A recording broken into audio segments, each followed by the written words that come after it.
جی السلام علیکم ورحمۃ اللہ وبرکاتہ میرے کبوتر پرور ساتھیوں، سب سے پہلے تو دیر سے ویڈیو اپلوڈ کرنے کے لیے میں آپ لوگوں سے معذرت خواہ ہوں۔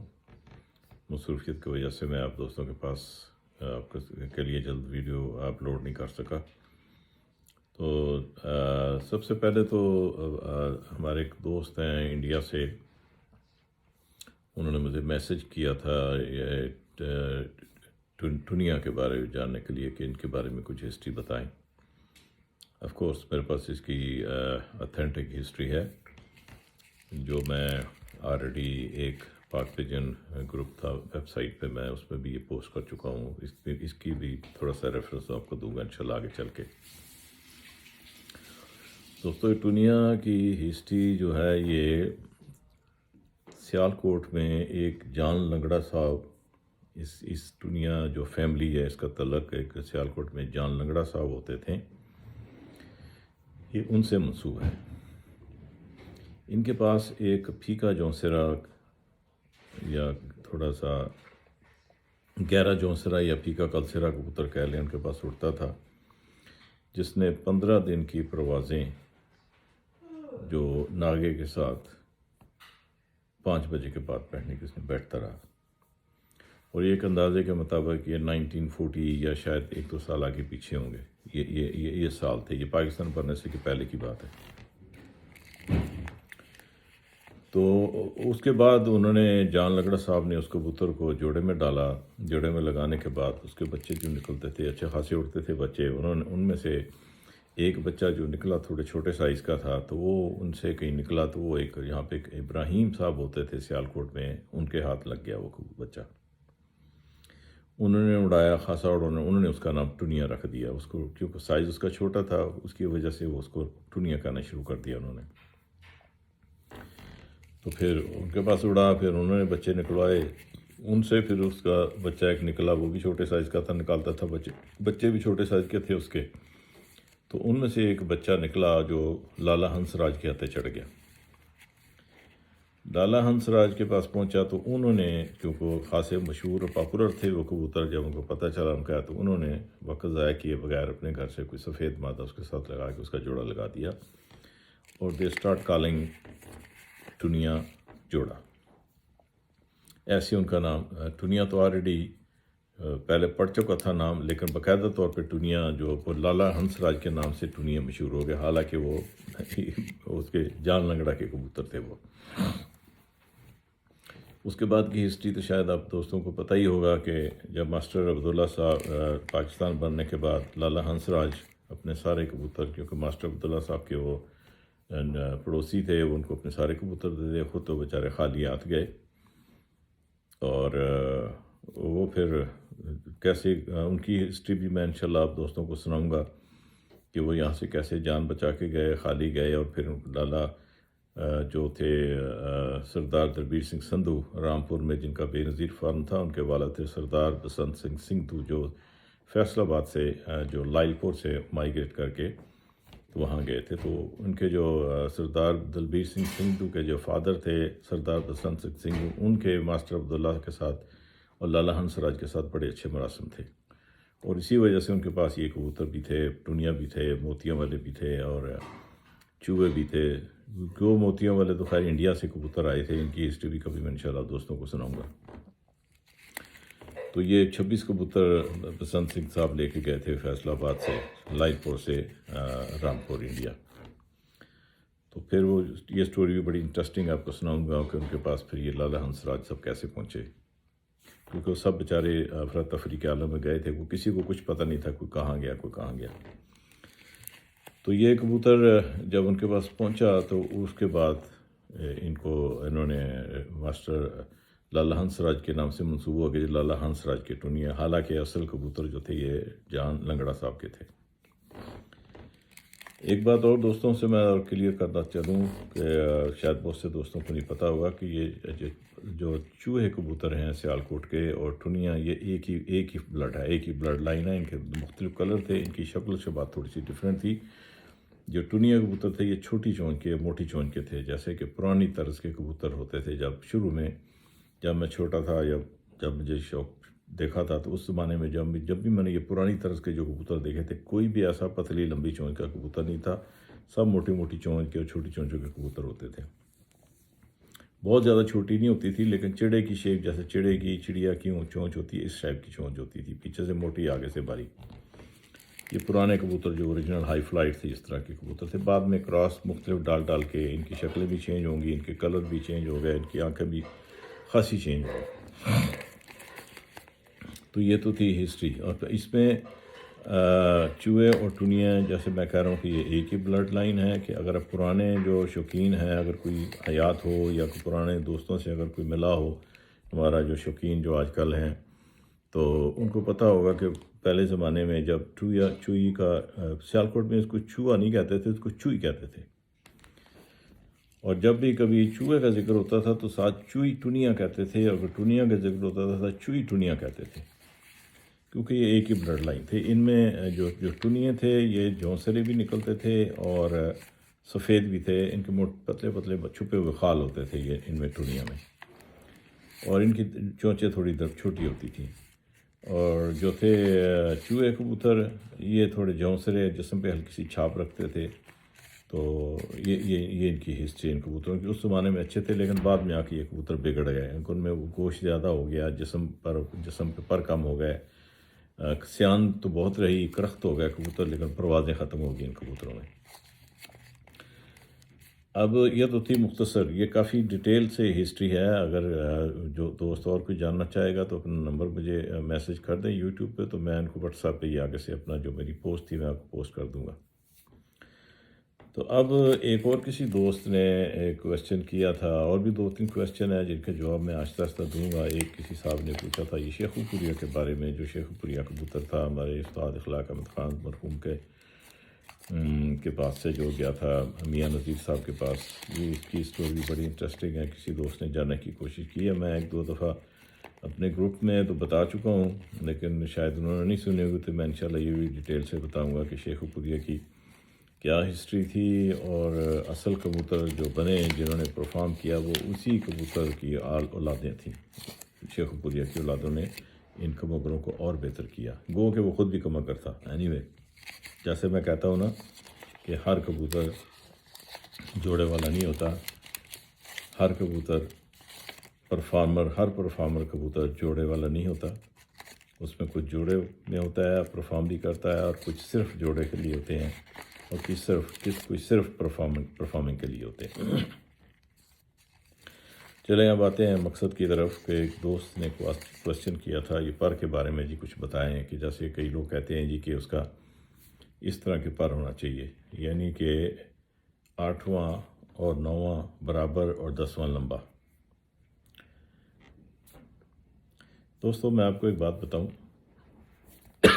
یہ فضول بحث ہے، اس میں سے کچھ حاصل ہونے والا نہیں۔ اس کا مین پوائنٹ جو کبوتر کی پرفارم دیکھنی ہے کہ اس نے کتنے گھنٹے اڑنا ہے، زیادہ گھنٹے اڑے گا یا کم اڑے گا، یہ آل ڈیپینڈ آن اس کی باڈی سٹرکچر کے اوپر۔ اس کی باڈی سٹرکچر کیسا ہے، اس کی کیل بون کیسی ہے، اس کی شیپ کیسی ہے بازو کی، پھر اس کی ہیلپ کے لیے اس کے پر کی تراش کیسی ہے۔ پر کا کام صرف کبوتر کو ہیلپ کرنا ہے، اس کی تراش اچھی ہوگی تو اس کو ہوا کے ساتھ آگے اڑنے میں آسانی ہوگی، اس سے زیادہ زور نہیں لگے گا۔ پھر کبوتر نے اڑنا بھی، جیسے لاسٹ ویڈیو میں نے بتایا تھا، کبوتر نے اڑنا بھی ہے، اس نے اپنے آپ کو سٹیبل بھی کرنا ہے۔ سٹیبل کرنے کے لیے اس کی بغل اچھی ہونی چاہیے، اس کے اندر ایئر پاکٹ بننی چاہیے۔ دیکھیں میں آپ کو سمپل طریقے سے ایک چیز سمجھاتا ہوں کہ 2 طرح کے جسم کے کبوتر پرفارم کرتے ہیں جو لمبی پرفارم کرتے ہیں۔ ایک تو ہڈی، جیسے اکثر لوگ حرفام میں کہتے ہیں جی کشتی ہڈی، ہم اس کو لمبی ہڈی کہتے ہیں، یا ایک ہڈی ہوتی ہے گول ہڈی پان کی طرح، جیسے پان کا پتا ہوتا ہے۔ یہ 2 طرح کی ہڈی کے کبوتر پرفارم کرتے ہیں، تیسری ہڈی کا کوئی کبوتر ایسا نہیں ہوگا جو پرفارم کرے گا۔ اگر اس کے پر چاہے سیکونس میں ہیں، چاہے 8واں 9واں برابر ہے، چاہے 10واں برابر ہے، چاہے 3 برابر ہیں، چاہے 4 برابر ہیں، وہ کبوتر پرفارم کرے گا۔ اگر اس کی ہڈی گول یا لمبی نہیں تو چاہے آپ چاروں برابر کر لیں، چاہے تینوں برابر کر لیں، چاہے 9/8 برابر ایک کر لیں، 10واں لمبا کر لیں، جیسا بھی کر لیں کبوتر نہیں اڑے گا۔ تو اس سے کیا ثابت ہوا کہ کبوتر کی لمبی پرفارمنس کے لیے اس کا باڈی سٹرکچر سب سے اہم ہے۔ پر جو ہے دوسرے نمبر پہ ہے، دین آنکھ۔ آنکھ جو ہے یہ کبوتر میں پرواز بتاتی ہے، سیان بھی بتاتی ہے، لیکن بتائے گی پرواز، ٹھیک ہے۔ اس میں دو انڈیکیشن ہے، زیادہ پرواز بھی ہوتی ہے، کم بھی ہوتی ہے، آنکھ انڈیکیٹ کرتی ہے، لیکن اس کو دیکھنے کے لیے نظر چاہیے۔ آنکھ پرواز تو بتا دے گی، لیکن کتنا اڑے گا یہ اس کا جسم بتائے گا کبوتر کا۔ تو اس لیے کہ اگر سب سے اچھا جو ہے نا 4 پر جس کے برابر ہوں اس کو اچھا سمجھا جاتا ہے، اس کے بعد نمبر 3 جس کے برابر ہو اس کو پیئرنگ کے لیے اچھا سمجھا جاتا ہے، کیونکہ وہ ایسے یہ پر ہیں کہ ان سے آپ کوئی بھی پر آگے سے کریٹ کر سکتے ہیں جو آلریڈی سیکوینس میں نہیں ہے۔ سیکوینس میں پر ہونا کوئی فرق نہیں پڑتا، پرفارمنگ کے لیے ٹھیک ہے، لیکن جوڑے کے لیے 4 پر برابر ہوں یا 3 برابر ہوں، یہ سب سے افضل پر ہوتے ہیں، ان سے آگے آپ اور پھر کر سکتے ہیں۔ تو لہٰذا اس بات کو بالکل قطعاً غور نہ کریں کہ 9/8 برابر ہونا چاہیے، نہیں۔ آپ پر میں جو سب سے جو اہم چیز دیکھنے والی ہوتی ہے اس کی شیپ، اس کی تراش، کہ جیسے کبوتر نے ہوا میں اڑنا بھی ہے، اس نے اسٹیبل بھی کرنا ہے، جیسے ہوا کو کراس کرنا ہے، اس کی ایسی شیپ ہو کہ تاکہ سے ہوا آئے اور آرام سے کبوتر آگے جا سکے، کبوتر کو زیادہ زور نہ لگے۔ تو یہ تھی خاص بات جو پر کے بارے میں کسی دوست نے پوچھا تھا۔ تو پر کی اہمیت اتنی ہے، بعض لوگ پر کھولیں گے، دیکھے گا واہ جی بڑی پرواز ہے، بڑی پرواز کا مالک ہے۔ خاک پرواز کا مالک ہے، جب اس کا باڈی سٹرکچر ہی نہیں ہوگا تو کیا اڑے گا وہ؟ تو پرواز کے لیے سب سے جو اہم چیز، جیسے میں نے بتایا کہ ہڈی، 2 طرح کی ہڈی ہوتی ہے، اگر اس طرح کی ہڈی ہوگی تو پھر ہی اڑ سکے گا کبوتر، پھر بھی وہ برداشت کر سکے گا۔ اگر ہڈی ٹھیک نہیں ہے، اس کا باڈی مضبوط نہیں ہے، تو کیسے وہ اپنا ٹائم زیادہ گھنٹے اڑے گا؟ تو لہٰذا پر کی اہمیت جو صرف یہ ہے کہ کبوتر کو ہیلپ کرتا ہے، بس اس کی پرفارمنس میں اس کی ہیلپ کرتا ہے تاکہ کبوتر جلدی تھکے نہ۔ بس بہت زیادہ نرم پر ہوگا تو نہیں اڑے گا کبوتر، زیادہ سخت پر ہوگا تو جلدی تھک جائے گا۔ میڈیم پر ہونا چاہیے، ملائم ہونا چاہیے۔ جیسے میں آپ کو ایک چھوٹی سی مثال دیتا ہوں، جیسے ہم پتنگ اڑاتے ہیں یا گڈا اڑاتے ہیں، جب ہم لینے جاتے ہیں تو اس کو پکڑ کے اس کو بینڈ کر کے دیکھتے ہیں، اس کو جو شتیر جو درمیان میں جو تیلی ہوتی ہے اس کو بھی دیکھتے ہیں کہ وہ زیادہ سخت نہ ہو، وہ بہت زیادہ نرم نہ ہو، لپو ہو جائے گی۔ سائیڈ والا تیر کو بھی دیکھتے ہیں کہ وہ اچھا اسٹرانگ ہونا چاہیے۔ مڈل والا تیر جو ہے نا وہ نہ زیادہ نرم ہو نہ زیادہ سخت ہو۔ اگر بہت زیادہ سخت ہوگا تو تیز ہوا میں، بہت زیادہ تیز ہوا میں تو اڑا لیں گے، لیکن اس کو اپنی مرضی سے آپ کو ٹرن نہیں کر سکیں گے لیفٹ سائڈ، نہ اس کو نیچے لا سکتے ہیں، نہ لیفٹ نہ رائٹ کر سکیں گے۔ اگر بہت زیادہ تیلی اس کی باریک ہوگی تو بالکل لپو ہو جائے گا، وہ بھی آپ کے کنٹرول میں نہیں رہے گا۔ تو اس لیے کہ کبوتر کا پر درمیانہ ہونا چاہیے، نہ سخت ہونا چاہیے نہ نرم ہونا چاہیے، سلکی ہونا چاہیے، ملائم ہونا چاہیے۔ پر دیکھنے میں ہاتھ لگائیں کہ بہت ملائم ہے، چکنا پر محسوس ہونا چاہیے۔ یہ پر کی ساخت دیکھنی چاہیے۔ پر ایسی کوئی نہیں ہے کہ آپ پر دیکھیں صرف کبوتر کا، اور جیسے لوگ اکثر پکچر شیئر کرتے ہیں پروں کی، تو آج بڑی پرواز ہے جس کبوتر کے اندر، پر کے اندر پرواز نہیں ہوتی۔ کبوتر کے جتنے بھی اچھے پوائنٹ ہو جائیں، چاہے پر اس کا اچھا ہو جائے، جوڑ اچھا ہو جائے، دنیا جہان کی کوالٹی، اگر اس کی بلڈ میں پرواز نہیں ہے، اس کا جنیٹک جین میں اس کے پرواز نہیں ہے، تو کبوتر جتنے بھی اچھے پوائنٹ لے آئیں وہ کبوتر نہیں اڑے گا۔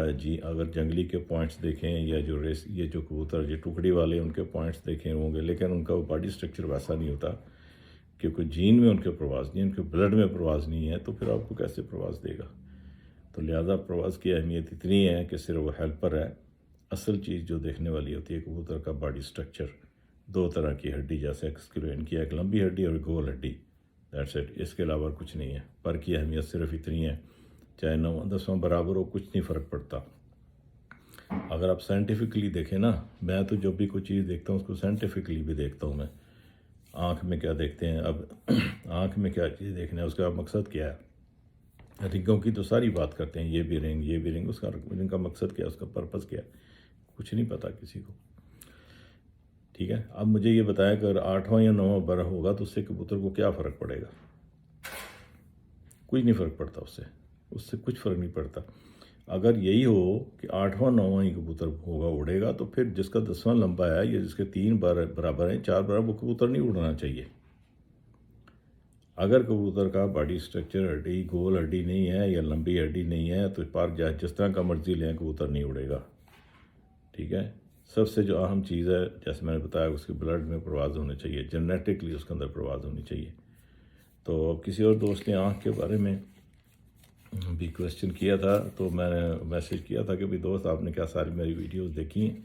اس میں نے ایکسپلین کیا ہے کہ جیسے میں پھر ایک دفعہ ایکسپلین کر دیتا ہوں کہ آنکھ بڑی ہونی چاہیے، روشن ہونی چاہیے، کشادہ ہونی چاہیے، اس کی پلک باریک ہونی چاہیے، زنجیردار ہونی چاہیے، ٹرانسپیرنٹ ہونی چاہیے.